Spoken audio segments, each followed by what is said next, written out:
अमरोहा से खबर। निशा पैलेस में रविवार को पूर्व केंद्रीय मंत्री और पूर्व राज्यपाल स्वर्गीय सतपाल मलिक जी की शोक सभा का आयोजन किया गया।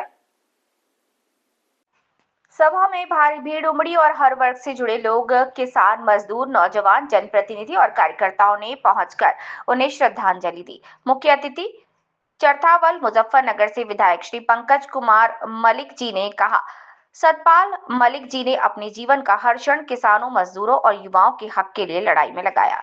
वे निडर थे, सत्ता के आगे कभी झुके नहीं। जब किसान आंदोलन हुआ तो उन्होंने किसानों की आवाज को देश और दुनिया तक पहुंचाया। उनका जाना हमारे लिए अपूरणीय क्षति है। विधायक श्री समरपाल सिंह जी ने अपने संबोधन में कहा कि सतपाल मलिक जी सिर्फ नेता नहीं बल्कि एक विचार थे। उन्होंने दिखा दिया कि राजनीति सिर्फ सत्ता पाने का साधन नहीं बल्कि जनता की सेवा और संघर्ष का रास्ता है।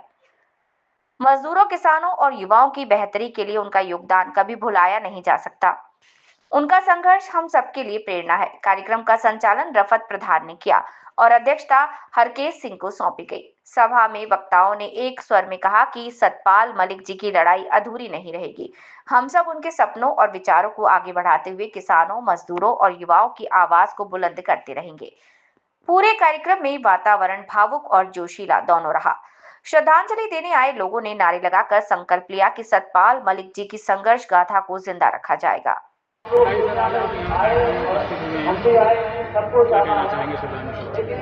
देखिए, यहाँ आज अमरोहा में स्वर्गीय सतपाल मलिक साहब की श्रद्धांजलि सभा थी। उसमें मैं अपनी तरफ से, अपने क्षेत्र की जनता की तरफ से उनको श्रद्धांजलि अर्पित करने आया हूँ। जो उत्तर प्रदेश और केंद्र सरकार है, उसने केवल सतपाल मलिक साहब के साथ नहीं, इस देश के उन किसानों के साथ अन्याय किया है जिनकी आवाज़ सतपाल मलिक साहब आखिरी दम तक उठाते रहे। ये पहली बार हुआ है कि एक ऐसे व्यक्ति को जो विधायक, सांसद, लोकसभा, राज्यसभा, कई प्रदेशों का राज्यपाल रहा हो, लेकिन क्योंकि वो किसानों की बात करता था, उनको राजकीय सम्मान तक नहीं दिया गया। इससे बड़ी घटिया राजनीति भाजपा और कुछ कर नहीं सकती।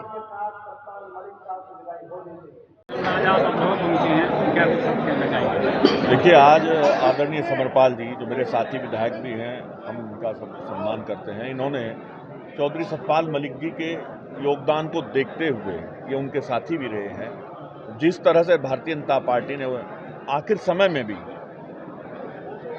ऐसे व्यक्ति को जो हमेशा सदनों में लंबे समय से रहे हों, चार पांच बार वो गवर्नर रहे हों, विधायक रहे हों और हमेशा लोकतंत्र के प्रहरी के रूप में काम किया हो, जनता की आवाज़ को उठाने का काम किया हो, उनके लिए आज शोक सभा का आयोजन किया गया। इसलिए आज मैं यहाँ था। हम समाजवादी लोगों का एक ही उद्देश्य है कि जिस तरह से बार बार जाति और धर्म के नाम पे भारतीय जनता पार्टी के लोग बांट करके राज करना चाहते हैं, उनकी सत्यता लोगों को बताएं। इसीलिए शोक सभा का आयोजन किया गया कि जाकर के पता चले कि किस तरह से सतपाल मलिक जी को अपमानित करने का काम किया। क्या दोष था उनका? पुलवामा पर अगर उन्होंने सवाल उठाए तो जांच होनी चाहिए। एक छोटे से